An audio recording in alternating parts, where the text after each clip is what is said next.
One second, I was dying in a car crash.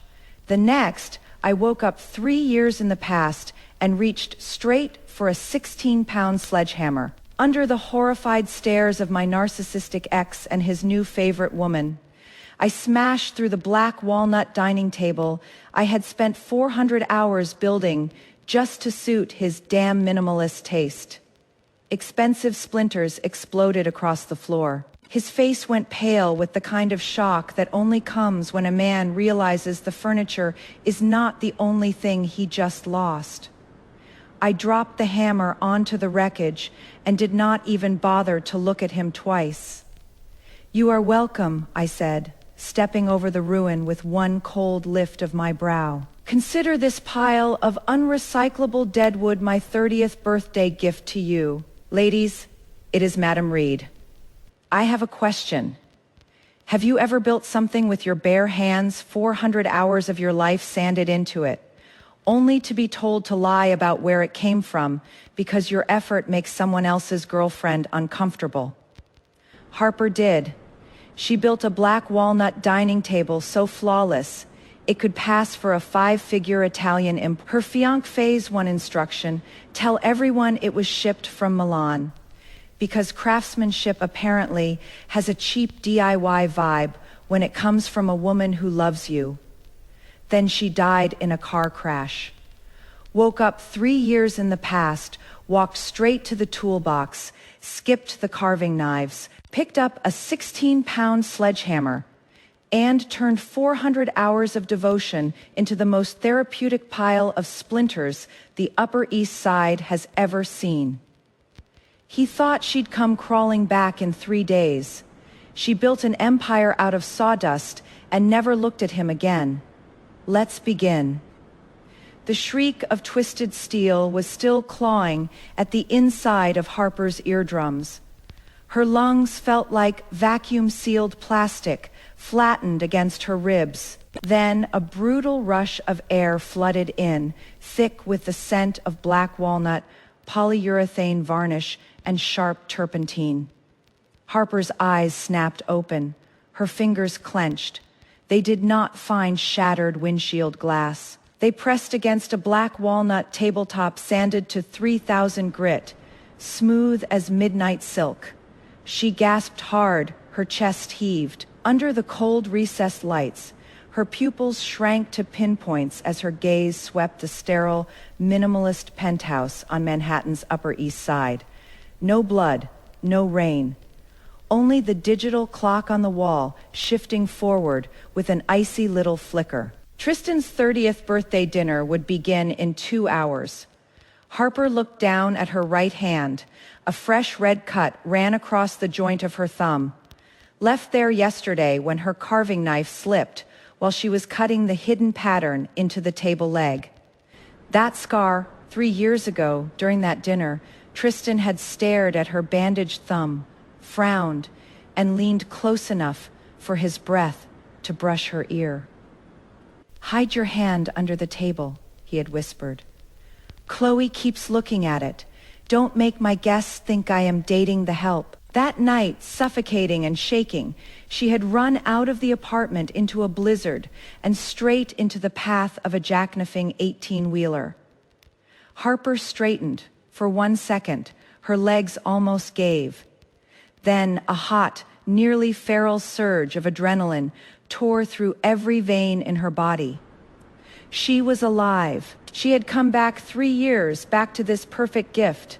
She had built with her own hands, 400 hours wasted to impress Tristan's glittering little circle of frauds. Her phone lit up on the kitchen island. "Tristan, Chloe and I are coming back early. Remember, don't tell anyone you made the table yourself. Say we had it custom ordered from Milan. Chloe hates that cheap DIY vibe." Harper stared at the screen. The corner of her eye twitched twice. Then a smile with no warmth at all curved her mouth. She did not reply. She turned and walked to the toolbox by the entryway. When she opened the bottom drawer, her hand skipped over the delicate carving knives and closed around a long-handled 16-pound sledgehammer. The walnut handle sat heavy and rough in her palm, wonderfully real. Harper dragged the hammer back to the dining room. The metal head scraped a dull line across the floor. She stood in front of the flawless, very expensive black walnut table.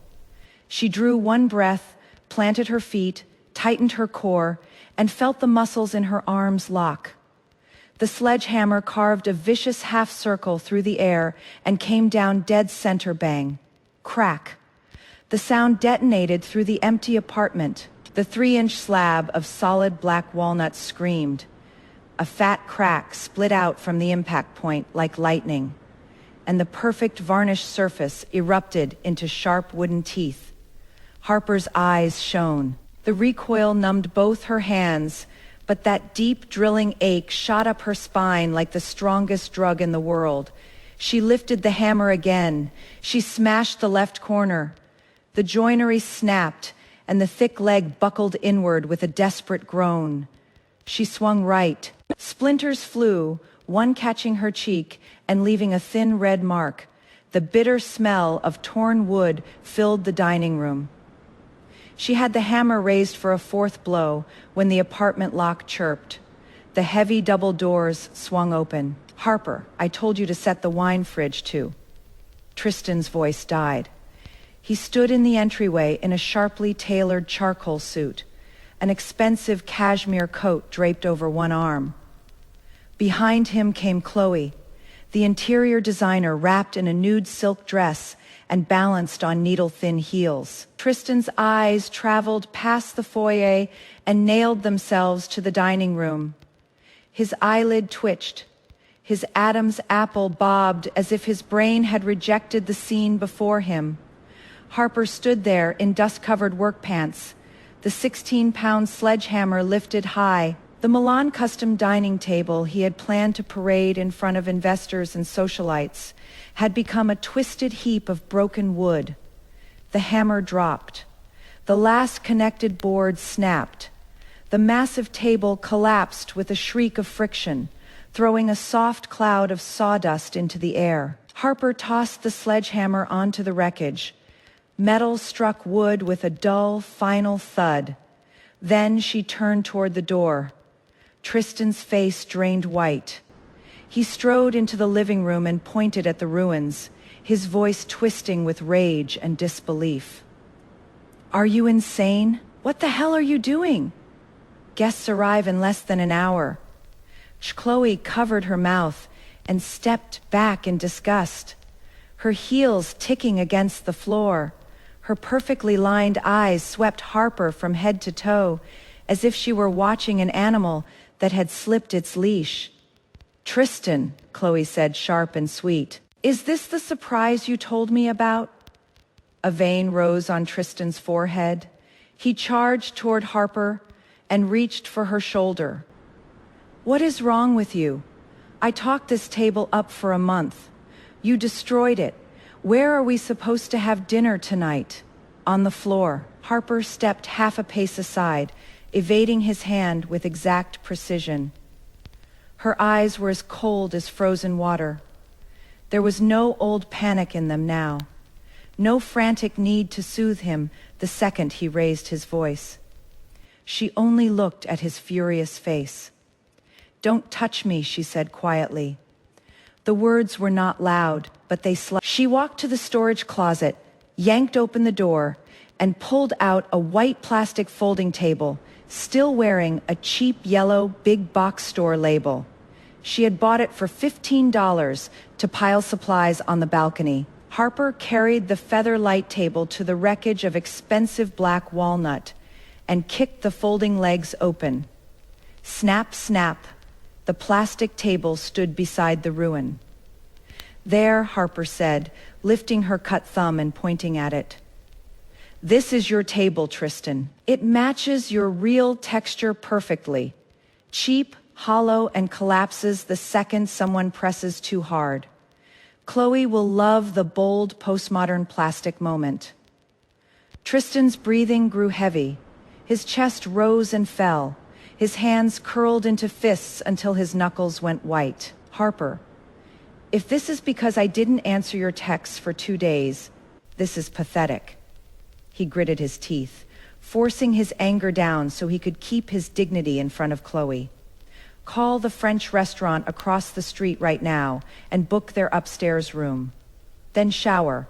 Wash that disgusting sawdust smell off you. We'll deal with this later.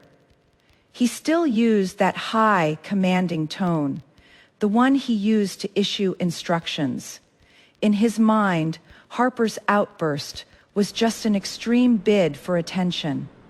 Harper said nothing. She looked down and slowly untied the work apron from her waist. Then she crossed to the toolbox, ripped off the thin diamond necklace Tristan had given her, and dropped it onto the dusty workbench. She lifted the heavy canvas bag filled with chisels, sanders, and measuring tools and slung it over her shoulder. The metal inside clanged with weight. "You don't need to deal with anything later," Harper said, walking toward the foyer. Her gaze moved past Tristan and landed on Chloe's barely hidden delight. "Your nanny just quit. The $15 table is my birthday gift to you. You are welcome." Tristan finally understood that the scene had slipped out of his script. He spun around, threw his arms wide, and blocked the door. "You walk out that door. Don't even think about coming back. You can't afford rent. That junk car of yours leaks gas. Where exactly do you think you are going?" He had found the soft spots and pressed them with surgical cruelty. Harper reached into the side pocket of her canvas bag and took out a worn silver car key, the key to the car whose brakes had failed in the blizzard, the car that had crushed her sternum into pieces. She held it up in front of Tristan and flipped her wrist. The key landed in the foyer tray with a bright little clink. "The car is yours. Consider it a cleaning fee for the dust on your floor." Then Harper stepped forward and slammed her shoulder into Tristan's chest without an ounce of politeness. The force knocked him sideways. His back hit the wall. She yanked the door open and slammed it behind her so hard the floor-to-ceiling windows hummed. November in New York cut through the streets with freezing rain and knife-edged wind. Harper had no coat, only a thin flannel shirt. The cold went through the fabric instantly, but she did not wrap her arms around herself. She tipped her face up and let the rain wash the sawdust from her lashes. Every beat in her chest announced the same truth. The chain Tristan had carved so carefully around her was lying in pieces behind her. She took out her phone and typed a few words into the map app. The screen lit with a route into the deepest part of Brooklyn's industrial district. Harper shoved the phone into her pocket, tightened her grip on the heavy canvas bag, and stepped into the rain. 1 hour later, Red Hook, Brooklyn. There was no bergamot, no expensive perfume in the air here. Only exhaust, motor oil, and the rusted metal smell of the sewer grates.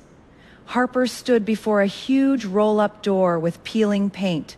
Above it, a faded wooden sign creaked in the rain. Grit grain, the door was half open. Heavy metal music and the scream of a table saw tearing through lumber blasted out through the gap. Harper pushed the door open and walked inside. The shop lights were yellow, harsh, and dim at the same time. Sawdust hung thick in the air.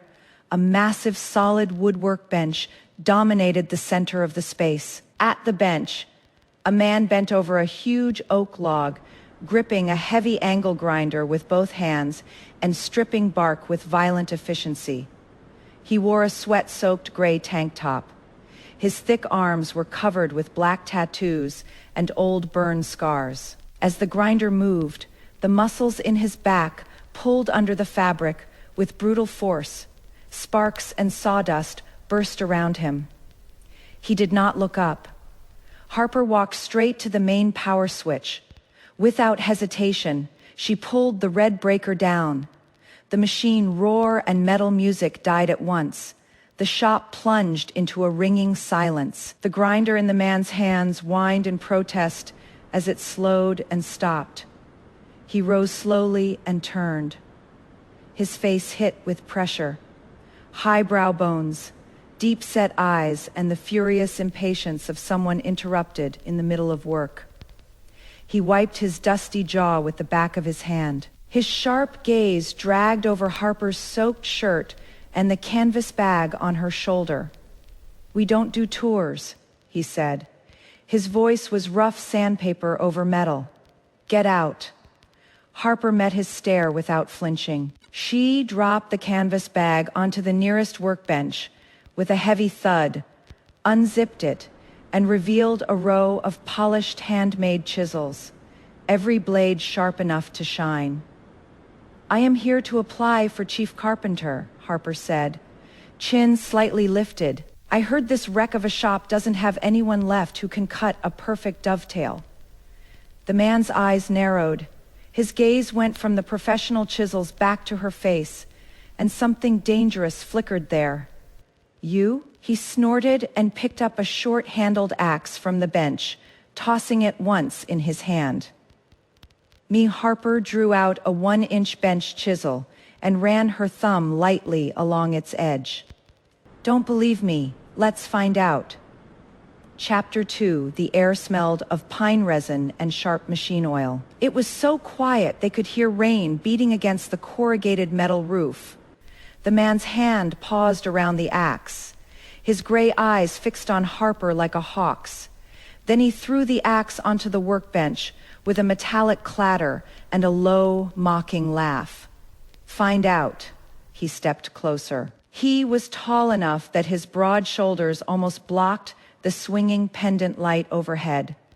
The smell of sweat, old leather, and raw masculine heat moved with him, aggressive enough to feel physical. "Name's Cole. I own this shop." "And you?" he said, pointing at Harper with a calloused finger. "Some girl in a flannel shirt who still smells like some Upper East Side perfume counter walked onto my floor to challenge me at dovetails?" Harper did not move back an inch. She looked straight into his pressure-heavy eyes and pulled a rosewood marking gauge and a Japanese double-edged pole saw from her bag. "How much longer are you going to talk? Or are you scared of losing to a girl who smells like perfume?" Her voice was steady, almost mechanical, with no tremor at all. Cole's jaw locked. The mockery in his eyes sharpened into anger. "Guess." He barked toward the messy office in the back. A few seconds later, an old man with white hair and half an unlit cigar, clamped between his teeth, pushed the door open. He wore oil-stained jeans and carried a stack of wrinkled bills. "What are you yelling for? Another machine dead," Gus muttered. His gaze landed on Harper and his eyebrows knotted. "Who is this? Lost sales rep. She says she is here for the chief carpenter job." Cole stepped back from the center of the bench, the corner of his mouth curling with cruel amusement. "Go grab 2 scraps from the back. Any hardwood. Give her a chance to prove she is not crazy." Gus looked Harper over, suspicious to the bone, then shuffled to the lumber pile and dragged out 2 rough blocks of solid white oak. He slapped them onto the bench in front of them. White oak, hard, stubborn, and brutal on hand tools. One careless cut and the edge would chip. It was the ugliest little truth serum for a carpenter's hands. 30 minutes, Cole said, arms folded, looking down at her. "Cut a through dovetail. If I can slide a business card into the gap, you leave and you sweep the floor on your way out." "I don't need 30. Harper peeled off her soaked flannel and threw it onto a wooden crate. Under it, she wore a fitted black tank. The movement revealed arms shaped by years of carving and sanding, lean, tight, and without softness. Old, thin scars marked the inside of her right forearm. Cole's eyes paused on those arms for half a second, almost imperceptibly. He narrowed them. That was not gym muscle. Harper ignored him. She set 1 block of white oak into the vice-one breath. The world went quiet, no Tristan shouting, no Chloe laughing, no scream of tires before impact, only the grain of the wood and the cold shine of the tools in her hands. She lifted the marking gauge lines, clean, fast, no hesitation. She picked up the pull saw. The teeth met the line. Her wrist drove the motion. Then her arm and shoulder. Steel rasped against hard oak with a sharp Z. Z, each pull sank the saw deeper, precise as locked gears. Sawdust popped up in tiny gold fountains and fell over her pale shoulder and collarbone. Her focus was frightening. There was no fear in her pupils, only control. At some point, Cole's folded arms dropped. His lazy stance straightened, his gray eyes fixed on the angle of her cut. The dovetail slope, the way she held the saw. That was muscle memory carved in by thousands of boring, punishing repetitions. "Gus," Cole said under his breath. The old man had stopped chewing on his cigar. A forgotten brightness had come into his cloudy eyes as he watched Harper's hands. 8 minutes, Harper set down the saw, drew out her 1-inch chisel, and picked up a wooden mallet. Thud. The blows echoed through the shop, dull and powerful. Every strike removed waste with surgical precision. The cut surfaces came out smooth enough to look machined. 12 minutes. Harper loosened the vise and took both finished pieces in her hands. Without hesitation, she lined the pins with the sockets and struck them together with the heel of her palm click. The sound was crisp, exact, and airtight. She tossed the joined blocks onto the bench in front of Cole. The dovetail was obscenely perfect. No glue, no second pass with sandpaper. Corners sharp as blades, seams too tight for a hair. Grain flowing through the joint as if the tree had grown that way. The shop went dead silent except for the rain. Cole stared down at the wood. He picked it up and dragged his thumb hard across the seam. Smooth. No shift. No lie. When he looked up at Harper again, the violence in his eyes had thinned. In its place was something far more complicated and just as invasive. "What is your name?" His voice was low and rough. "Harper." Her stare was just as cold. "Fine, Harper." Cole dropped the blocks back onto the bench. "You are hired, $20 an hour, no benefits. Be here at 6 tomorrow morning. 1 minute late, and you can pack your toys and get out." Gus's eyes widened. He opened his mouth, but Cole had already turned and strode to the sink in the back, cranking the water on to wash sawdust from his arms. Harper did not thank him. She did not look delighted. She only returned each tool to the canvas bag and zipped it closed. "See you tomorrow." She put the soaked flannel back on, lifted the bag, pushed through the side door beside the roll-up, and stepped back into the night. The rain hit her face, bone cold.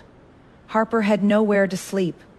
Everything she owned was still inside Tristan's minimalist apartment, but she had no desire to look back at it. She walked along the wet street and spent the little cash left in her pocket on a grim motel 3 blocks from the shop.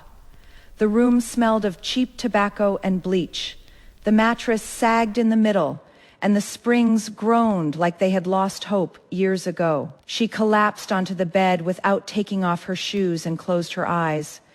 Exhaustion swept over her like floodwater, but her mind was terrifyingly clear. Meanwhile, in the Upper East Side penthouse, the wreckage of the dinner had not been cleaned. Expensive black walnut shards lay scattered across the expensive rug like a dismembered body. Tristan sat on the sofa, his face dark enough to drip poison.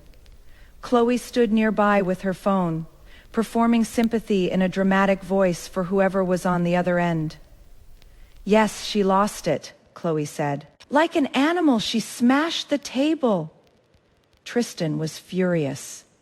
"We had to move the dinner to that French place at the last second." Tristan yanked at his tie and stared at the ridiculous plastic folding table, then at the car key lying quietly in the tray by the door. He told himself Harper was only playing hard to get. She had no money, no circle, no world outside him. In 3 days, she would be downstairs with red eyes, crying and begging him to open the door. He gave a cold laugh, took the crystal glass from the coffee table, and drained the whiskey in one swallow. 3 days, he would give her 3 days at most. The next morning, 5:50 a.m., the roll-up door at Grit Grain was halfway open. Harper entered in an oversized gray hoodie, her hair tied into a low, careless ponytail. She was on time. Cole was already there in a yellowed white t-shirt, holding black coffee beside a huge bandsaw. When he saw her, he only lifted his chin. "See that pile in the back?" He pointed to the mountain of reclaimed red oak logs in the corner, rough, dirty, and riddled with knots and old wormholes. A new industrial-style craft bar in Manhattan ordered 40 bar stools. Client wants the raw character of the wood, but every surface has to be dead smooth. No big planer. It would destroy the natural knots and insect marks. Cole walked over, set his coffee on a machine, and gave her an ugly little challenge with his eyes. "All of it gets hand-planed. 3 days. You are the chief carpenter, right? Prove it." 40 bar stools, all hard reclaimed red oak, hand-planed. It was nearly inhuman work, a straight fight between muscle and hardwood. Harper said nothing. She crossed to the tool rack and chose a long-bodied traditional hand plane. Her fingers adjusted the blade depth with practiced ease. She lifted a heavy red oak log onto the bench and locked it in the vise one breath. Sht! The plane drove across the surface with a long, tearing note. A curled, dusty shaving lifted out of the mouth. Cole stood a few steps away, watching her push once, 10 times, 20, 50. Her form did not collapse. The hoodie clung to her back with the force of each motion, outlining the hard line of her spine and shoulder blades. Sweat slid from her temple, hit the board, and vanished. All morning, the shop held only the sound of the plane eating wood. Near noon, Harper's rhythm finally slowed. A sharp sting shot through her right palm. She released the plane and opened her hand. Several huge translucent blisters had risen across the webbing and palm. One had burst from friction, exposing raw red skin mixed with sweat and sawdust. Harper did not frown. She went to the first aid kit, found medical tape, tore off a strip with her teeth, and wrapped the open wound roughly. "If it hurts, go back home and rub on your fancy hand cream." Cole had appeared behind her. He leaned against a post, arms crossed, his eyes on her taped hand. Under the sarcasm was something harder to read.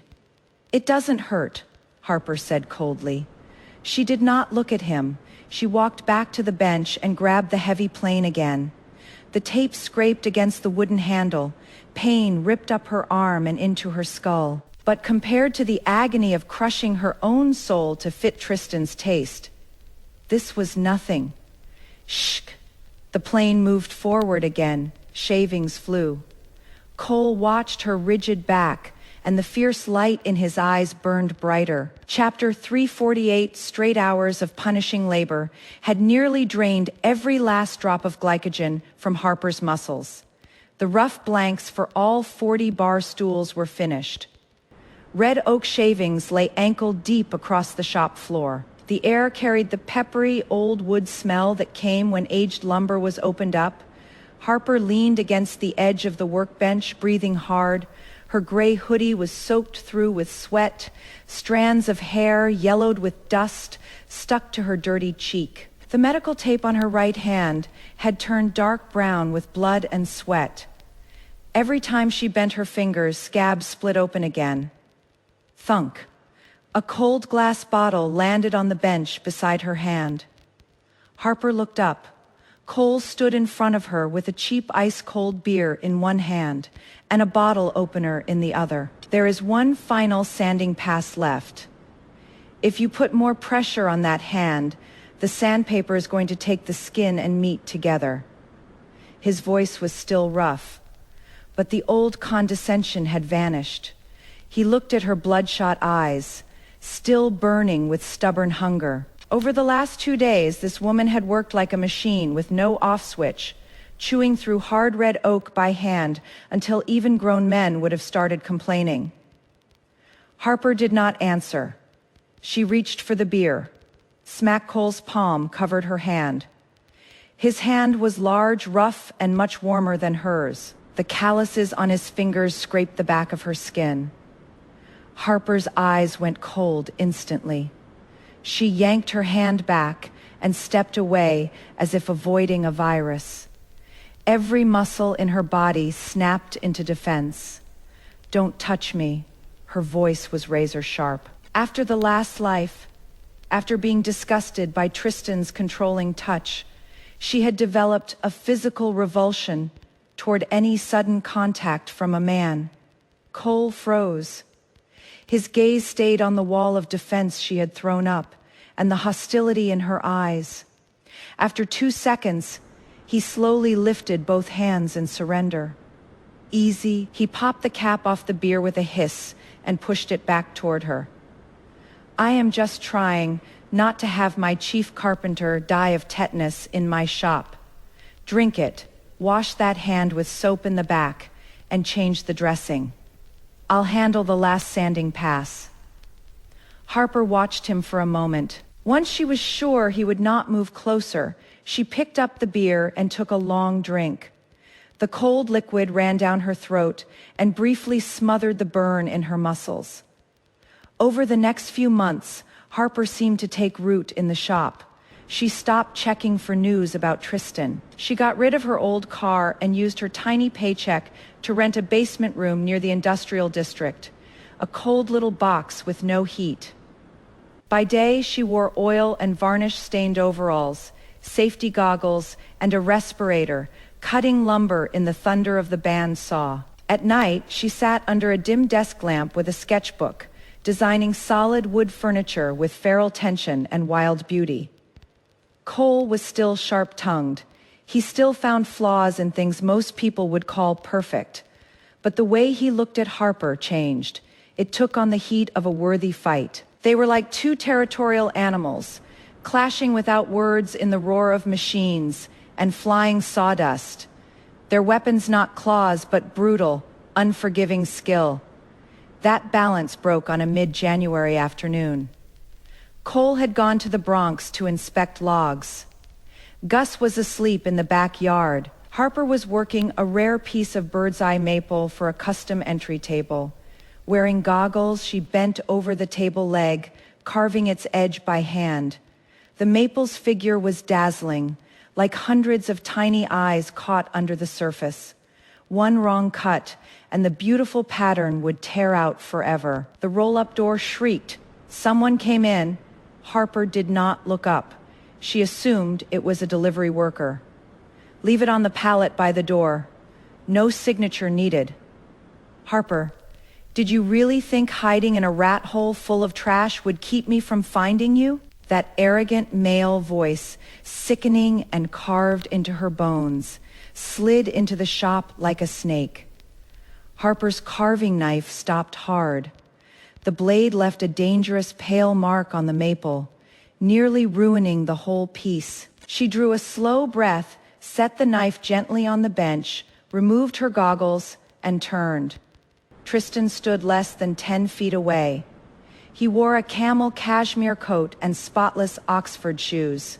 His brow was slightly furrowed as he looked with disgust at the drifting sawdust, the chaotic lumber scraps on the floor, and the thick smell of finish in the air. Finally, his eyes landed on Harper. When he saw her dusty overalls, the messy knot of hair at the back of her head, and the visible scratches on her arms, shock flashed in his eyes before contempt smothered it. "Your phone's off. Your social accounts are gone. I thought maybe you'd found some impressive new man to bankroll you." He gave a cold laugh, his shoes crunching irritably over the shavings. "Turns out you were in this dump, doing manual labor for someone else." Harper looked at him. No rage, no heartbreak, not even a change in pulse. After months inside a place built on strength and reality, Tristan looked absurd to her now, like a plastic mannequin sealed under glass. "Why are you here?"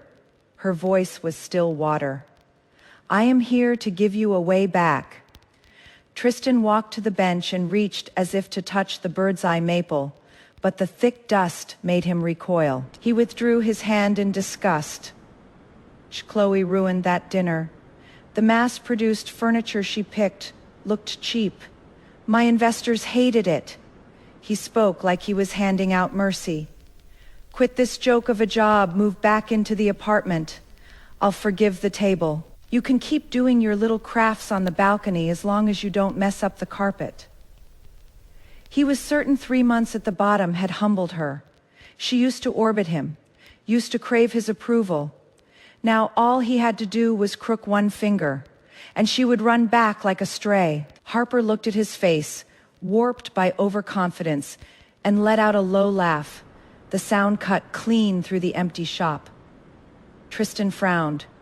"What is funny?" Harper said, picking up the sharp carving knife from the bench and testing the edge lightly with her thumb. "You actually think your lifeless sterile ward is worth more than this place? Are you insane?" Tristan's voice jumped. "Look at yourself. You smell like wood and poverty. Your hands are rough as a mover's. Who do you think would want you except me? Get out." Harper's expression closed. Her eyes turned colder than the blade in her hand. "Harper, don't be stupid. This is you throwing yourself away." Bibzez before Tristan could finish. A deafening machine roar exploded from the other side of the shop. He flinched violently and stumbled back several steps. His expensive cashmere coat brushed against the greasy casing of a machine. Cole had returned. He stood by the massive 3-phase table saw, one hand on the red power switch. The huge alloy blade screamed under the motor's speed. He wore a black t-shirt dusted with sawdust, his tattooed arms looking violently alive under the shop lights. He stared down at Tristan with the dead-eyed contempt a man reserves for garbage. "You deaf?" Cole said. "She told you to get out." His voice was not loud, but it punched through the table saw's roar and landed straight on Tristan's face. Without giving Tristan a full glance, Cole picked up a board and fed it toward the spinning blade. Zark sawdust shot out like buckshot in Tristan's direction. Tristan threw up his arms to shield his face and retreated in a clumsy rush until he was outside the roll-up door. He looked from the icy Harper to the man who seemed built out of animal force. His face flushed red with humiliation. "You'll regret this, Harper. You'll rot in this garbage dump for the rest of your life." He shouted the words like a tantrum and fled into the rain. The shop settled again, the table saw humming low. Cole cut the power. He dusted off his hands and walked to Harper's bench, his gaze falling on the bird's eye maple she had almost ruined when Tristan interrupted her. Your hand shook. His voice returned to its irritating roughness. "A pretty boy who couldn't touch a bandsaw with both hands is worth almost destroying a piece of maple that good?" Harper picked up the carving knife again and looked at him once. "He doesn't have that kind of power." She pulled her goggles back on and lowered her head. "Bring me that Brazilian rosewood. I am working late." Cole watched her snap back into focus, the corner of his mouth lifted by the smallest fraction. "Yes, ma'am, Chief Carpenter." 2 weeks later, a 15-second video spread like a virus through TikTok and Instagram's high net worth circles. There was no music, only the deafening sound of a saw and the crack of wood breaking. In a dim, dusty shop, a woman stood with her back to the camera. She wore filthy denim overalls and a respirator. In both hands, she held a heavy angle grinder, cutting into a huge, twisted ebony root with ferocious precision. Sparks and black sawdust flew everywhere. The tension in the woman's arms against the hard black wood created a violent visual charge, absolute strength, absolute wildness, absolute control. The caption was one word: creation. No face, no tags.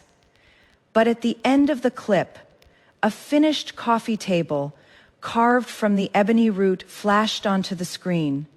Raw, deconstructed, postmodern, and impossible to ignore. New York's top design circles and wealthy collector circles exploded. Who is this? That tension between rough and refined destroys every designer brand on the market. $100,000. I need this craftsperson's name. The comments went feral. At an upscale restaurant on the Upper East Side, Chloe held up her phone and played the video for Tristan across the table. Tristan, you have to use your network and find this mysterious craftswoman for me. Chloe's eyes gleamed with obsession. If I can get her to build a custom set for my new client, my status in the circle is locked. Tristan stared at the blurred figure on the screen. He frowned slightly for some reason. The line of that woman's arm around the angle grinder, the way she planted her stance, felt irritatingly familiar. He dismissed the thought almost immediately. Ridiculous. Relax, Chloe. He lifted his wine glass and smiled with easy confidence. If she is in New York, I can find her. Money solves everything. Chapter 4, the online frenzy hit the battered roll-up door at Grit Grain like a hurricane. That viral 15-second video had been posted by Gus, who had been bored enough to film it on a terrible old phone and upload it to the shop's abandoned social account. After one weekend, the shop's ancient landline nearly melted under calls from people offering absurd money for custom furniture. Harper. Cole slapped a printed order list onto the bench, throwing a fine layer of sawdust into the air. He braced both hands on the tabletop and leaned forward, gray eyes fixed on Harper as she made the final polish with sandpaper. That is the fifth one. Fifth rich idiot this morning offering a $50,000 starting price for a solid wood side table. His tone was somewhere between excitement and mockery. Looks like your cologne-soaked ex was wrong. You didn't rot in the trash. You became the mysterious master all his rich friends want to collect. Harper kept sanding. The 3,000 grit paper whispered between her palm and the oak in a soft, even rhythm. Turn them down, she said without looking up. They just want a dinner party talking point. They don't care about grain. They don't care about joinery. Turn them down. Cole raised an eyebrow and straightened, hands on his hips. Gus is in the back laughing so hard his dentures might fall out. And you want me to reject money that walked itself to the door, Chief Carpenter? That is a little arrogant, don't you think? Harper finally stopped. She stood, removed her dust mask, and wiped sweat from her forehead with the back of her hand. You know my rules, she said. Her eyes carried the stubborn certainty of a craftsperson who had already paid the price. Over the past few months, Harper had established absolute technical authority inside the shop. She had set one rule in iron: no rush orders, no amateur clients hovering and redesigning from behind her shoulder. Every client had to come to the shop in person, watch her choose the lumber, and watch the first cut. If they would not accept that, no amount of money could buy her work. Right, Cole said with a low laugh. He walked to the desk and grabbed the old phone. They have to come smell the sawdust in person. I'll tell the idiots who can't tell solid wood from veneer that if they want to meet our mysterious master, they can drag themselves to Brooklyn and wait in line. Tristan had been in a foul mood for days. He had bragged to several investors that he could secure the viral mysterious carpenter, only for his assistant to place a dozen calls and never even hear her voice. A foul-tempered man kept answering and insulting them with creative efficiency. Tristan, can you actually do this or not? Chloe asked from his lifeless sofa, turning a martini glass between her fingers. Her impatience was not subtle. My new client is a tech billionaire. He specifically asked for the ebony coffee table from that video. If you can't make it happen, I'll have to ask someone else. The sentence drove a spike into Tristan's sensitive, bloated ego. I found the shop address, he snapped, standing and snatching his keys from the table. Red Hook, Brooklyn, I'll go myself. There is no door I can't open with enough money. Chloe's eyes brightened. She set down the glass immediately. I am coming. I want to see how difficult this freak genius really is. 2 hours later, a black Porsche Cayenne looked painfully out of place on a broken industrial street. Tristan frowned as he avoided puddles of motor oil and led Chloe toward the roll-up door thundering with machine noise. Grit grain, Chloe read from the sign, wrinkling her nose. Gross name, are you sure someone that talented would hide in a place that looks like a crime scene? Tristan did not answer. His gaze stayed on the half-open door. An uncanny feeling crept up inside him. This place, he felt as if he had seen it before. They pushed through the small door. The roar of the table swallowed every thought. The suspended dust sent Chloe into a violent cough. At the huge central workbench stood 2 figures.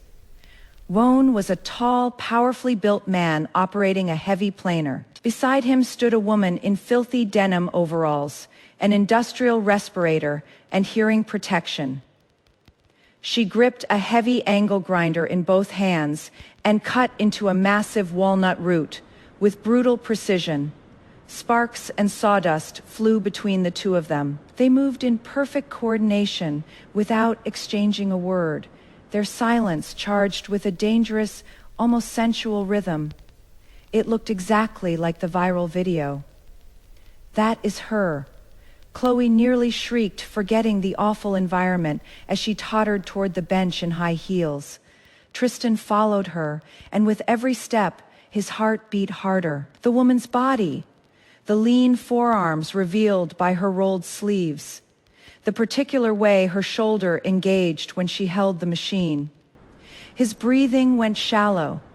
Number, absolutely not. The useless woman who had depended on him, who barely dared speak above a whisper, could not be this force of destruction and skill.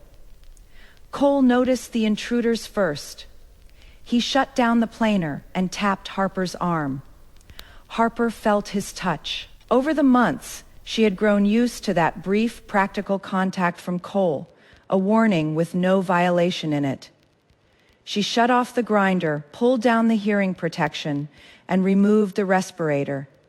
Sweat, dark hair spilled loose, revealing a dusty, cold, unmistakable face.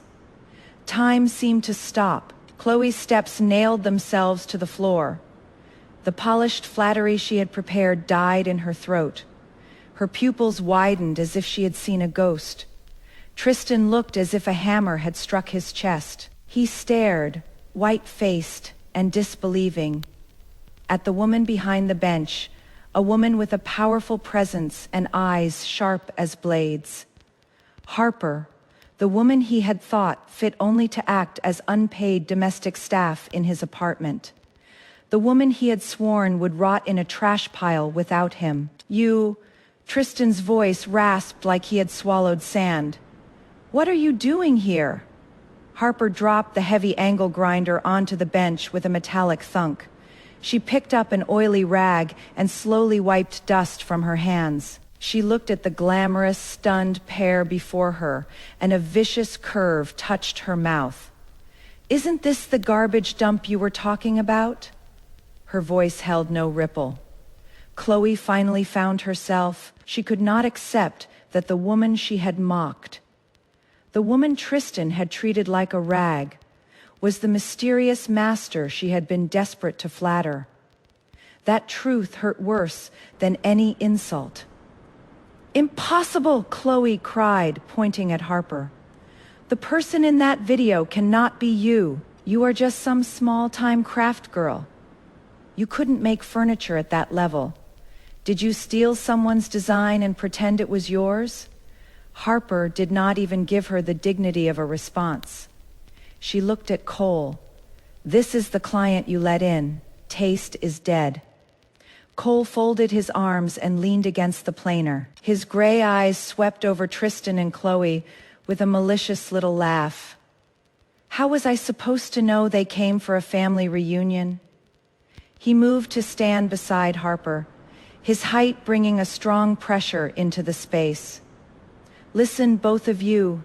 The only thing here is our chief carpenter. If you are not ordering furniture, the door is behind you." Tristan's fists clenched. His pride had never been scraped so raw. He tried to hold on to his dignity, but the wild, powerful man beside Harper stirred a jealousy and panic that bit deep into his heart. "Harper," Tristan inhaled, trying to make his voice sound generous. "Stop acting out. I know you created all this noise to get my attention. Congratulations. It worked." He took one step forward, trying to use that familiar, controlling look on her. The video was excellent marketing. Chloe's client is willing to pay $100,000 for the ebony coffee table. Hand it over, we'll pay you immediately. And then you can come back to the Upper East Side. We'll call everything between us even. Harper looked at him as if he were terminally ill. She threw the rag back onto the bench, no shouting. No furious questions. She only turned aside and pulled a heavy 16-pound sledgehammer from beneath the workbench. The same kind of hammer she had used to destroy the black walnut dining table. Tristan's face went white. He backed up instinctively and bumped straight into Chloe. "Cole," Harper said, holding the hammer in one hand, the head dragging against the floor with a shrill scrape. Her eyes stayed on Tristan. Her voice was ice. "Pull down the shutter, today we're taking out the trash."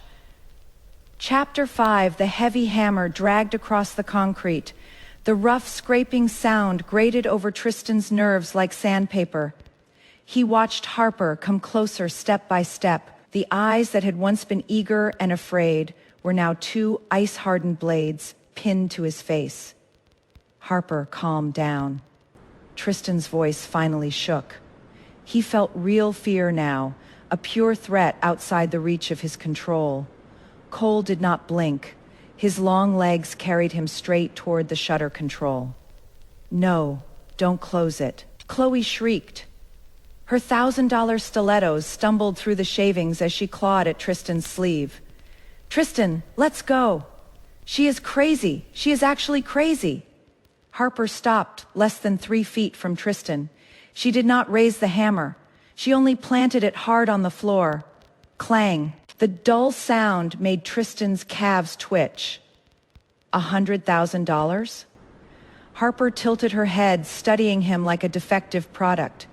"Tristan, do you really think tossing a little money at people means they'll wag their tails and beg for scraps?" She spent 3 full nights carving that ebony table by hand, one chisel stroke at a time, Cole said from the shutter, arms folded, his lazy voice carrying killing weight. 100 grand wouldn't buy the sawdust she dropped on the floor. If your client can't read wood grain, he can save everyone time and get lost. Tristan's face went red, then white. His pride was being ground into the dusty floor. He could not understand how the woman who once asked his opinion before buying plates had become all sharp edges and violence. "Harper, you are going to regret this," Tristan said through his teeth, trying to find one last shred of dignity. "You think this shop can stay hot forever? The internet moves on. When you fall back into the mud, don't expect me to pull you out." Harper looked at him coldly. Then she laughed once. The sound was pure contempt with no warmth at all. "Tristan, you still don't understand one thing." She lifted her hand and tapped the long walnut handle of the sledgehammer. "I didn't smash that table to get your attention. I didn't come here and swallow dust to prove something to you." She stepped half a pace closer, and the pressure in her eyes grew brutal. "I just find you and that fake little life of yours disgusting. I would rather spend the rest of my life sawing lumber in here than let a man like you look at me one more time." Then Harper turned her back on him, as if he were air not worth breathing.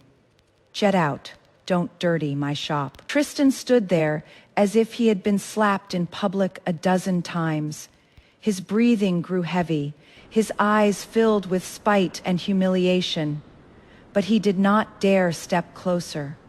The tattooed man was watching him like prey, and one wrong move would clearly end with him on the floor. "We're leaving." Tristan shoved Chloe aside and bolted through the half-open shutter with a face like storm metal. The black Porsche roared away like it was fleeing a crime scene. The shop fell quiet again, with only the bandsaw motor humming low. Harper stood still for a long time. Only when the car's engine was gone did she slowly release the hammer. It fell with a flat smack. She closed her eyes and inhaled deeply, taking in sawdust and machine oil. The invisible suffocation that had pressed on her chest for so long finally dissolved. She had severed the last thread tying her to that diseased past. "Beautiful." Cole's voice came from behind her. He strolled over, picked up the hammer, and tossed it back onto the tool rack. "I thought you were going to flatten his Porsche with one swing. Lucky for the car he ran." Cole leaned against the bench, gray eyes on Harper's still tense back. Harper turned to him. "Smashing his car would dirty my hammer." Cole paused. Then a deep, full laugh burst out of him and rolled through the shop with open approval. "That is my chief carpenter." He sobered and stepped closer, near enough that the heat from their bodies shared the same air. "Since you chased off 100 grand that walked itself in, get ready to work. Gus just landed a big order. A 3-star Manhattan restaurant wants an entire solid wood wine cellar, and they asked for you by name." He held her gaze. There was no pity there, only a wild, pure challenge. "You taking it?" Harper's eyes lit. She snatched the respirator from the bench. "Bring in that black walnut now." Over the next 6 months, grit grain became a name spoken across the East Coast's high-end custom design world. Harper still never showed her face, but her furniture, the fusion of rough natural grain and flawless joinery, became a mark of status and taste. The same socialites who had once chased Tristan's approval now accepted 2-year wait lists just for the chance to own a table finished by Harper's hands. Tristan became a joke in his own circle. Chloe's meltdown at the shop cost her a major client, and she privately dragged Tristan's name through the dirt. His perfect persona collapsed. The cheapness he had once sneered at became a luxury he could not afford to touch. But by then he had already been erased from Harper's world one rainy evening in late fall. Brooklyn was wrapped in a gray drizzle. Inside the shop, the warm scent of fresh natural beeswax filled the air. Harper stood at the bench, giving a massive solid wood wine cabinet its final polish. She wore a fitted black tank top, and a thin sheen of sweat shone healthy on her arms beneath the lights. After half a year of brutal training, every trace of fragility had burned out of her. In its place stood strength, control, and a hard-won command of her own body. Ding, the little shop door opened. Harper assumed Cole had come back with dinner. Without lifting her head, she kept rubbing beeswax into the grain with a cotton cloth. "Harper." A male voice sounded at the door, low and awkward. Her hand stopped, so suddenly the cloth squeaked against the smooth board. Slowly, she looked up. Tristan stood in the doorway. He was not wearing one of his crisp designer suits. He had on a wrinkled trench coat. His face looked worn, and the old arrogance in his eyes had been replaced by something far more nauseating, careful, eager appeasement. Half a step behind him stood a very young woman. She wore a thin coat and shivered from the cold. Her wide eyes moved fearfully over the roaring machines and sawdust-covered floor. then stole a tiny, humble glance at Tristan's face, as if terrified of displeasing him. Harper felt her heart clench. Not for him, for the girl. The way she looked at Tristan, afraid she was not good enough, afraid she might anger him, was exactly the way Harper once had. Tristan seemed not to notice the girl's fear at all. He took one step forward and forced out a smile that tried to look gentle. Harper, I came to get in line. I want to commission a dining table. He swallowed, his voice visibly trembling. Like the one you made 3 years ago, I'll pay triple. No, 5 times the price. Anything as long as you take the order. Tristan looked at the powerful woman in front of him. Over the past half year, he had thought countless times in the middle of the night about the look in her eyes when she smashed that table. He had watched her climb into legend. He had watched people he once tried to impress worship her work. He finally understood that what he had broken back then was never a woman trying to please him. It was a diamond bright enough to light an entire room. Harper stood behind the bench with the beeswax cloth still in her hand. She looked at his regret-filled face, then she looked at the frightened young woman behind him. A wave of absurdity rose inside her, followed by a complete, cold boredom. This was the man she had once shattered herself to please. A hollow leech who worshipped strength and drained anyone close enough to feed him. Harper did not mock him. She did not rage. She did not give him a single word. She turned away. She walked to the huge industrial bandsaw, the kind that could cut through an adult arm. Her hand closed around the red start lever buzzez. The machine's roar tore every sound in the shop to pieces. The alloy blade spun at 3,000 revolutions per minute, whipping wind through Harper's messy hair. Tristan's mouth opened and closed. He seemed to be begging, but under the bandsaw's scream, his words were weaker than mosquitoes and were shredded instantly. Harper picked up a rough log and fixed her eyes on the blade. She guided the wood steadily toward the cutting edge. Sarkist erupted like golden rain. She did not look back at him once. In this real world of power, noise, and sweat, he was nothing more than a tiny, irritating speck of dust. Chapter 6, the bandsaw's deafening roar rampaged through the open shop. Tristan stood less than 15 feet from the workbench, his face bloodless. His voice had been swallowed by the machine's brutal tearing sound so completely that even he could not hear himself. The young woman clapped both hands over her ears and backed away in terror until her spine hit the cold metal shutter. She looked to Tristan with desperate, pleading eyes, hoping he would take her away from this aggressive, frightening place. But Tristan did not look at her. His gaze was glued to Harper. Harper wore safety goggles, her spine straight. Both hands held the heavy log steady as she pushed it along the marked line toward the high-speed blade. Her movements had a mechanical coldness and strength. Under the yellow shop lights, the taut lines of her arms looked almost savage. It was total disregard, more vicious than any insult, any accusation, even worse than the day she smashed the black walnut table. In Harper's present world, Tristan's existence mattered less than the scrap of wood she was cutting away. Harper. Tristan took one unwilling step forward and tried to raise his voice. I just want to talk.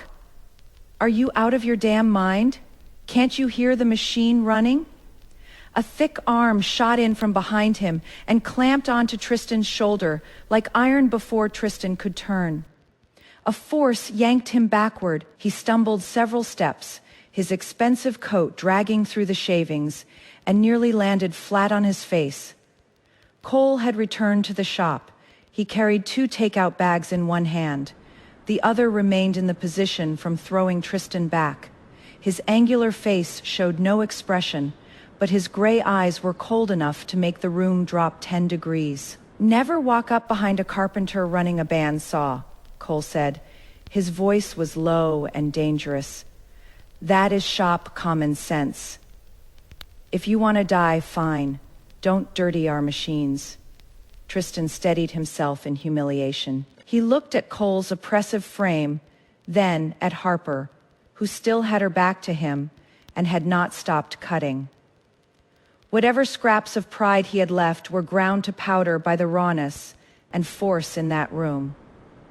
"We're leaving," Tristan snapped, turning to the young woman, who was already frozen in fear. He dumped all his embarrassment and anger onto the weaker person beside him.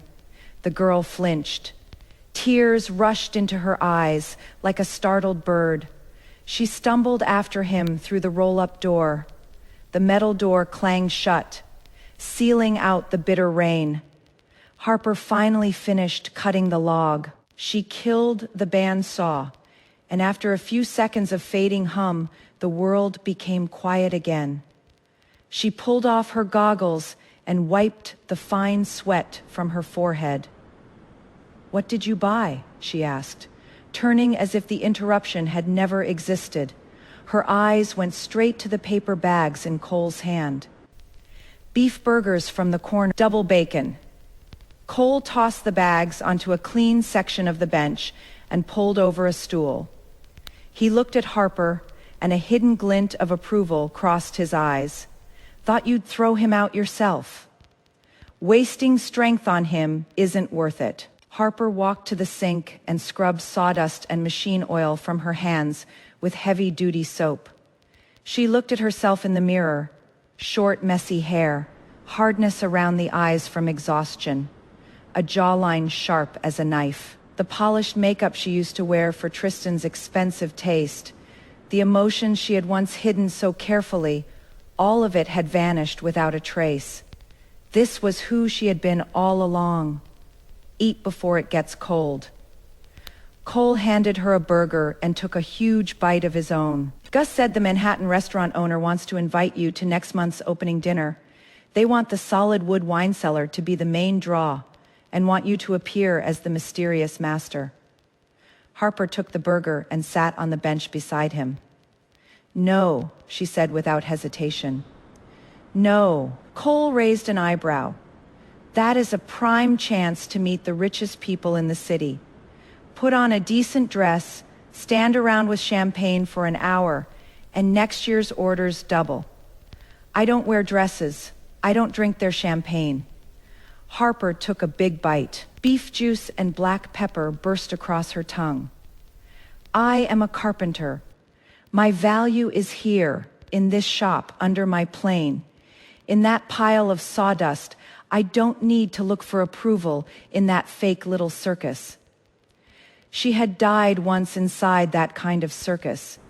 To satisfy empty vanity, she had almost lost her soul. Cole stopped chewing. He looked at Harper, and his eyes grew deeper. In this city, he had seen too many people claw for status.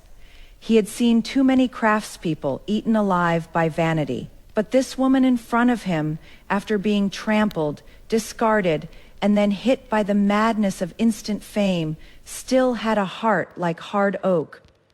Pure, stubborn, unmoved by anything outside itself. "Good," Cole said.